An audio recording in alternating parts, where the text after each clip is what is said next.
వైద్యమునందు never expect a cure in its true sense, but expect a comfortable rest of life.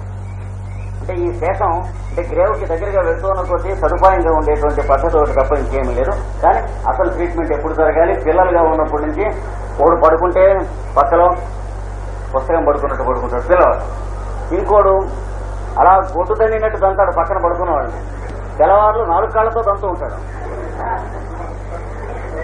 చచ్చిపోతూ ఉంటాడు, నడువులు బద్దలైపోతూ ఉంటాయి. ఇంకోడు పడుకుని పటపడపడ పళ్ళు పెరుగుతాడు, ఒక్కోడు పడుకుని కుర్రాడు నిదట్లో పంది పిల్లలు అరుస్తూ ఉంటాడు. So the disease exist in the first plane, understand, then start the treatment. You will have a child as healthy as anything and permanently he will be healthy. After 6 or 7 years of homeo treatment, he never requires any medicine at all except once or twice in the year when there are great disturbances in his daily routine. ఇది homeopathy యొక్క purpose. రేపు continue చేద్దాం. 5 minutes recess అయిన తర్వాత advance క్లాస్లో మనం start చేద్దాం. నిన్న మొన్న అడ్మిటెన్స్ కార్డ్స్ తీసుకుని వాళ్ళు కొద్దిగా ఉన్నారు, ఇవాళ దాంతో ఫిక్స్ అయిపోతుంది, దయచేసి తీసుకోండి. దగ్గర నుంచి ఔషధముల్లోకి మనం ఈనాడు పరిచయం చేస్తూ వస్తున్నాం. Drugs, we can understand and going to the drugs. ఈ లోపల ఇంకా కొన్ని హోమియోపతిని గురించినటువంటి మెయిన్ ఫీచర్స్ 2-3 తెలుసుకుని డ్రగ్స్ లోకి ఈరోజు ఎంటర్ అవుతాం. మనకి హోమియోపతి వైద్యానికి కావాల్సిన సాధన సంపత్తి ఏమిటో, అంటే మనకు కావాల్సిన పారాఫెర్నేలియా, అది ఇవాళ నోట్ డౌన్ చేసుకుందాం. The important requirements of A homeopathy for a proper treatment, అది హెడ్డింగ్ తీసుకోండి. హోమియోపతి వైద్యుడు సరి అయిన వైద్యం చేయుటకు కావలసిన సాధన సంపత్తి. 1. A good homeopathic materia medica,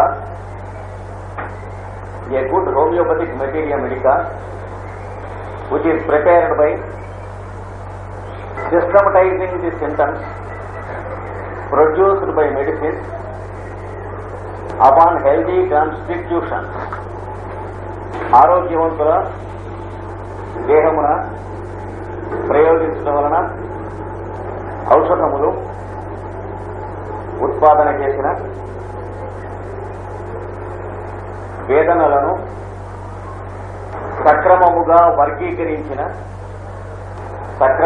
వర్గీకరించిన శారీర గుణదీపిక, అది ఫస్ట్ పేపర్.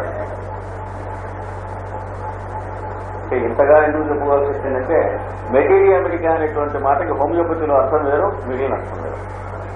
మనకి ఏరోపతి మొదలైన వాటిలో మెటీరియా మెడికా ఉంటుంది. అది ఈ ఔషధంలో ఈ రకమైనటువంటి ఫార్ములా ఉన్నాయి, ఈ ఆల్కలైడ్స్ ఉన్నాయి, ఈ కెమికల్స్ ఉన్నాయి కనుక శరీర ద్రవ్యముల ధాతువుల మీద ఈ పనులు చేస్తాయి, అందుచేత దీన్ని ఇట్లా వాడతారు అని చెప్పి, కంటి మీద ఏ ప్రభావం ఉంటుందో దానికి, ముక్కు మీద ఏ ప్రభావం ఉంటుందో, చెవి మీద ఏ ప్రభావం ఉంటుందో, ఇలాగ నిర్మాణం అయి ఉంటాయి మనకు మామూలుగా హోమియోపతి కాకుండా ఉన్న మెటీరియల్ మెడికా. ఫర్ ఎగ్జాంపుల్ క్యాలోట్రాపిస్ జైగాంటికా అని అనుకోండి, అంటే జిల్లేడు చెట్టులో పాలలో ఈ రకమైనటువంటి పొటాషియం సాల్ట్స్ ఉంటాయి, ఇందులో కాస్టిక్ మెటీరియల్ ఎంత ఉంటుంది, ఇట్లా వర్తన ఎనాలిసిస్ ఇచ్చి దీని ప్రభావం శరీరంలో చర్మం మీద ఇట్టిది, మాంసం మీద ఇట్టిది, కండరముల మీద ఇట్టిది, నరముల మీద ఇట్టిది, ఇలా ఇస్తారు ఇచ్చి. కాబట్టి ఇది ఈ బాధలకు ఈ వ్యాధులకు ఇట్లా వాడవలసి ఉన్నది. మనకు కావాల్సింది ఆ మెటీరియల్ మెడికా కాదు, అసలు బేసిసే వేరు. ఆరోగ్యవంతుడైన వాడి శరీరంలో ఈ ఔషధాన్ని రోజుకు 1 మోతాదు 2 మోతాదుల చొప్పున సిస్టమేటిక్ గా ప్రయోగం చేస్తూ వెళితే వాడి ఆరోగ్యం ఏ రకంగా డిస్చార్జ్ అయ్యి ఏ సింటమ్స్ ప్రొడ్యూస్ అయినాయి, అనగా వాడి శరీరంలో ఉన్నటువంటి ప్రాణశక్తి ఏ రకంగా దానికి ప్రతిక్రియ కోసమని ప్రకోపనం చేసి, how the vital force is roused against the foreign substance that is not desirable in the constitution. అంటే in what terms of symptoms the vital force has been roused by that particular substance. అది మనం కావాలి. అది చేసి మనం పెట్టుకుంటే మామూలుగా తప్పుగా ఉన్నవాడు ఉన్నాడు చూడండి, ఆరోగ్యవంతుడు కాగా వాడు మన దగ్గరికి వచ్చేటప్పటికి కొన్ని సింటమ్స్ ఉంటాయి. ఆ సింటమ్స్ దేనివల్ల వచ్చినాయి? వాడిలో మామూలుగా వచ్చిన జబ్బు ఉన్నదే దానికి ప్రతిక్రియగా వైటల్ ఫోర్స్ రౌజ్ అయి ఫైట్ చేస్తూ ఉంటే in terms of the symptoms it is fight. అందుచేత ఈ ఔషధం ఏ రకమైనటువంటి దుమారమును శరీరమునందు మేల్కొల్పుతుందో అలాంటి దుమారమునే రగులు కొలిపిన వ్యాధితో అతను మన దగ్గరికి వచ్చాడు. ఇప్పుడు ఈ రెండింటినీ మనకి సారూప్యం తీసుకుని వైద్యం చేయవలసి ఉంటుంది కనుక తర్వాత ఇంకా కొంత దూరం అంటే అర్థమవుతుంది ఎందుకు ఇది సమంజసం కనుక మెటీరియల్గా ఇట్లాంటిది ఉండాలి మనకి. It should be essentially provings upon healthy body. ఒక 50 మందినో 100 మందినో తీసుకుని వాళ్ళకి రికార్డు బుక్స్ ఇస్తారు ఈ ప్రూవింగ్స్ లో. అదో ప్రొసీజర్ ఇచ్చి chemically pure materials, plant materials కానీ కెమికల్ మెటీరియల్స్ కానీ మెడిసినల్ సబ్స్టెన్సెస్ అంటే ఏంటి? That are not welcome in to the constitution, that are not foods. ఆహార ద్రవ్యములుగా పనికిరానివి ఒంట్లో ఉన్నటువంటి స్వీకరణ వినియోగాది ప్రక్రియలకు అంటే మెటబాలిజం, ఎనబాలిజం అండ్ కెటబాలిజం అనే వాటికి పనికిరానివి నాన్ న్యూట్రిషస్ సబ్స్టెన్స్ అని నేను చెప్పుకున్నాను చూడండి. అలాంటివి వేరుకోవాలి మెడిసిన్స్. అంటే అర్థం medicine should be essentially poisonous and detrimental to the constitution. కానీ మనం హోమియోపతిలో ఏం చేస్తాం? We will prepare it through diluting methods as a substance that rouses the constitution without causing any harm to the constitution. అంటే ద్రవ్యము శరీరంలోకి పంపకుండా ద్రవ్య గుణమును మాత్రం శరీరమున ఉత్పాదించి దీనిని భయంకరముగా ప్రాణశక్తి ఎదుర్కొనేట్టుగా చేసి మనం చేస్తాం. ఇలాంటి మెటీరియల్గా మొదటి మనకు కావాలి. 2, the symptoms of a patient gathered and recorded so as to form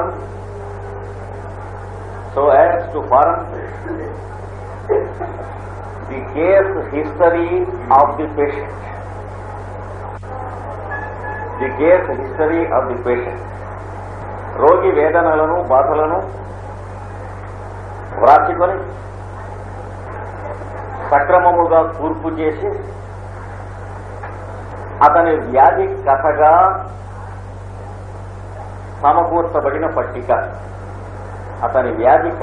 సమకూర్చబడిన పట్టిక.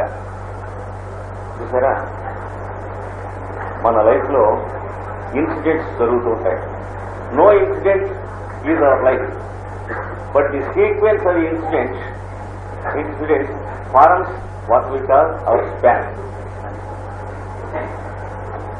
కనుక జీవితంలో జరిగిన ఏ ఒక్క ఇన్సిడెంట్ కి మన స్వభావాన్ని వెలిబుచ్చగలిగిన సామర్థ్యము ఉండదు. పోలీసు నన్ను పట్టుకోవచ్చు, మిమ్మల్ని పట్టుకోవచ్చు. నన్ను జబ్బు కొట్టేస్తే పట్టుకోవచ్చు, మిమ్మల్ని పొరపాటున పట్టుకోవచ్చు. అంచేత రోడ్డు మీద మిమ్మల్ని నన్ను పోలీసు పట్టుకున్నట్ట అని రాసినటువంటి ఇన్సిడెంట్ నన్ను గురించి కానీ మిమ్మల్ని గురించి కానీ ఏ విధముగానూ ఉన్మీలనము చేయదు. కానీ వీళ్ళు ఈ రోజున ఇట్లా పట్టుకున్నారట, ఆ రోజున అక్కడ పట్టుకున్నారట, ఆ రోజున తన్నారట, ఈ రోజున జైల్లో పెట్టారట, ఆ రోజున రిపోర్టింగ్ చేశారట. ఎందుకుట అంటే ఇది ఎందుకుట, అది ఎందుకుట అంటే బిట్వీన్ ది లైన్స్ మనకి అప్పుడు అర్థం అవుతుంది. వీళ్ళు వాకిట్లోకి రానియేస్తారు రానియకూడదు అన్నది ఈ ఇన్సిడెంట్స్ లో దేంట్లోనూ ఉండదు, కానీ బిట్వీన్ ది లైన్స్ మీరు ప్రత్యక్షం అవుతుంది. ఇలాగా క్రోనాలజీ తీసుకోవాలి, మనం హిస్టరీ ఆఫ్ ది కేసు తీసుకోవాలి. కనుక మనం ఫ్రేమ్ చేయవలసింది లిస్ట్ ఆఫ్ సింటమ్స్ కాదు, a story edited properly in practical terms with the help of the symptoms gathered from the patient. అందులో కూడా ఎట్లా తీసుకోవాలో తర్వాత చూద్దాం. ముందర పేషెంట్ని చెప్పనివ్వాలి. వాడు చెబుతూ ఉంటే మనం వాడితో డిస్కస్ చేయకూడదు, డిస్టార్ట్ అవుతాడు పాపం. తలెప్పాను అనుకోండి, అదో తలనొప్పి ఏటొస్తుంది ఇట అట అంటే కంగారు పడిపోతాడు. వాడు చెప్పే తలనొప్పి రోజు వస్తుంది, వాడు చెప్పని కాళ్ళు నొప్పులంటే మోకాలు నొప్పులంటే అదోయా ముందు తలనొప్పి చెప్పి అంటే వాడి పోతాయి. అందుకని వాడు చెప్పినట్టు ముందు మీరు రాసేసుకోవాలి. తర్వాత మీరు మళ్ళీ క్వశ్చన్ వేసుకుని మొదలెట్టాలి. ఒక్కొక్క దాని గురించి తలనొప్పి అన్నావు కదా బాబు, రోజు వస్తుందా, అప్పుడప్పుడు వస్తుందా, లేకపోతే కొన్ని సీజన్స్ లో వస్తుందా అని వాడిని అట్ హోమ్ మీరు హ్యాపీగా మూడ్లో పెట్టడంలోనే ఉన్నది వైద్యం అంతా కూడాను. అంటే డాక్టర్ సెన్సిటివ్ గా పేషెంట్ ని అట్టి పెట్టేటువంటి డాక్టర్ ఎంత క్వాలిఫికేషన్ ఉన్నా వాడు ఫూలే. పేషెంట్ తన బంధువో తల్లో తోడో అని ఫీల్ అవ్వాలి, కానీ డాక్టర్ని మనం డాక్టర్ యొక్క సన్నిధిలో ఉన్నాము అనేటప్పటికీ లేని వాడికి కూడా హార్ట్ క్వాలిఫికేషన్ ఉన్నట్టు మనకి వస్తుంది స్టెథోస్కోప్ పెట్టి చూసినట్లయితే. కనుక గ్రేట్ ఆర్ట్ ఎక్కడ ఉన్నది? Doctor should make the patient feel at home with the doctor and he should never make him feel doctor sensitive. ఇది కొంచెం మనకు హోమియోపతిలో బాగా ముఖ్యం, అందులో అయినా కూడా ముఖ్యం. మేము ఇంటర్మీడియట్ చదువుతూ ఉండగా హిందూ కాలేజీలో గుంటూరులో మెడికల్ ఎగ్జామినేషన్ చేశారు స్టూడెంట్స్ అందరికీ. చేస్తే 96% అందరికీ కూడాను ఆయాసం గుండెదడ రాశాడు. అది వీళ్ళందరికీ హార్ట్లు ఎగ్జామ్ చేసి మంచిగా రాశాడు డాక్టర్ గారు. చేస్తే మా ప్రిన్సిపాల్ గారికి అనుమానం వచ్చింది. గుజరాత్ రామచంద్రరావు గారు చాలా పెద్దవాడు, సంథింగ్ రాంగ్ విత్ ఫెలో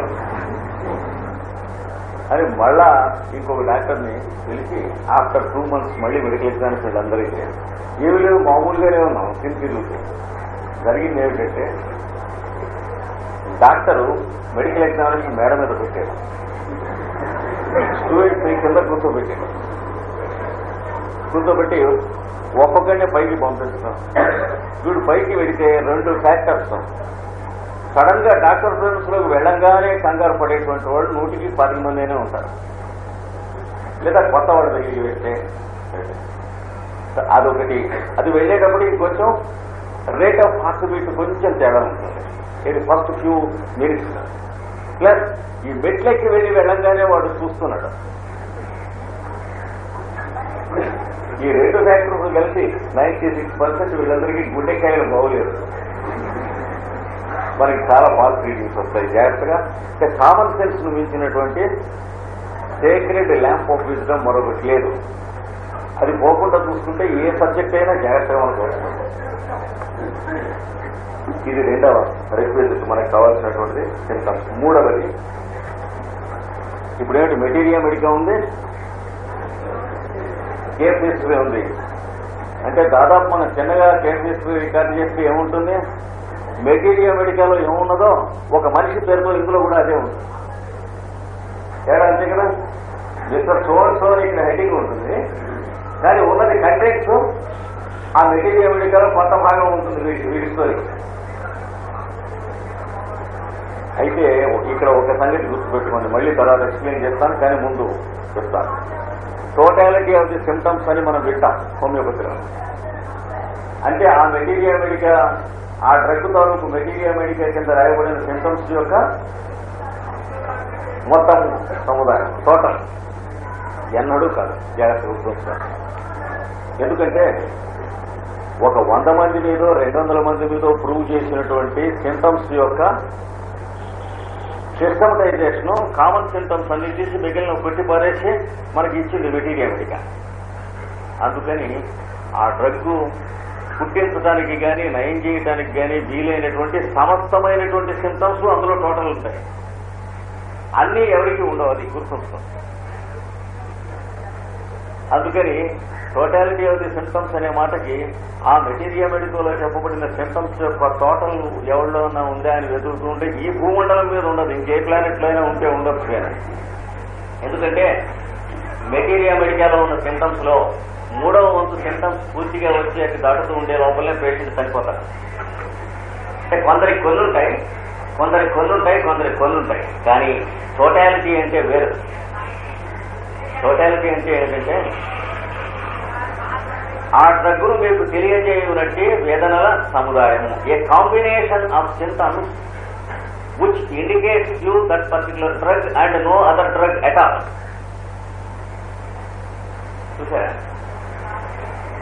కనుక ఒక ఒక కాంబినేషన్ ఉంటుంది సింటమ్స్ లో ప్రతి డ్రగ్ కి. ఆ కాంబినేషన్ ఇంకో డ్రగ్ లో వచ్చిన ఈ దేంతోనూ ఈ ప్రపంచంలో ఉన్న మెడిసినల్ సబ్స్టెన్స్ లో ఉండదు. ఎలా అయితే ఒక చెట్టును ఎరుగు ఉన్నవాడు అరణ్యంలో మళ్లీ అదే చెట్టును గుర్తుపట్టడానికి కావాల్సినటువంటి ఐడెంటిటీ ఆ చెట్టుకు ఉంటుందో, మర్రి చెట్టు అన్నాం అనుకోండి, మర్రి ఆకులు, మర్రి గింజలు, తర్వాత నలిపి చూస్తే మర్రి వాసన, ఇవన్నీ వేరు కదా. అలాగే చిక్కుడు చెట్టు, చిక్కుడు ఆకులు దాని ఆకారం, చిక్కుడు కాయ దాని ఆకారం, చిక్కుడు పువ్వులు దాని ఆకారం, చిక్కుడు పాము, చిక్కుడు ఆకు నలిపి వాసన చూస్తే వాసన. ఇలా దేని కాంబినేషన్ దానికి ఉంటుంది. మీరు ఎన్నడూ ఎట్టి పరిస్థితుల్లోనూ కూడా చిక్కుడు చెట్టును చూసి మర్రి చెట్టు అనుకుంటానికి వీల్లేదు. ఇలాగా కొంచెం జాగ్రత్తగా సిమ్టమ్స్ ని పరిశీలన చేసుకుని మెటీరియల్ గా ఎలా చదువుకోవాలో తెలుసుకున్న వాళ్ళకి ఒక డ్రగ్ను మీకు అందజేసేటువంటి సిమ్టమ్స్ యొక్క కాంబినేషన్ ఉంటుంది. ఆ కాంబినేషన్ మాత్రం ఆ డ్రగ్ ఇవ్వాల్సిన వాళ్ళ అందరిలోనూ ఉంటుంది. అది కాక కొన్ని వందల సిమ్టమ్స్, వేల సిమ్టమ్స్ ఆ డ్రగ్ కింద ఉంటాయి. అవన్నీ ఉండాలని లేదు. ఇది మళ్ళీ కవర్ చేస్తాను. కనుక టోటాలిటీ ఆఫ్ ది సిమ్టమ్స్ అని వింటూ ఉంటాం హోమియోపతిలో. టోటాలిటీ అంటే టోటల్ కాదని మాత్రం గుర్తుంచుకోవాలి. ఎవరిలోనూ ఉండవు టోటల్. ఇప్పుడు రెండు మనకు వచ్చినాయి. మూడవది, అసలు ఇది లేకపోతే ఆ రెండు ఉన్నా ఏం చేయలేము. Pure medicine prepared in the required dilution.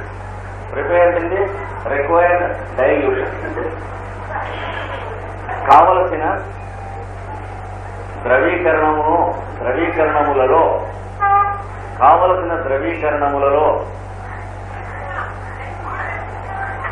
తయారు చేయబడిన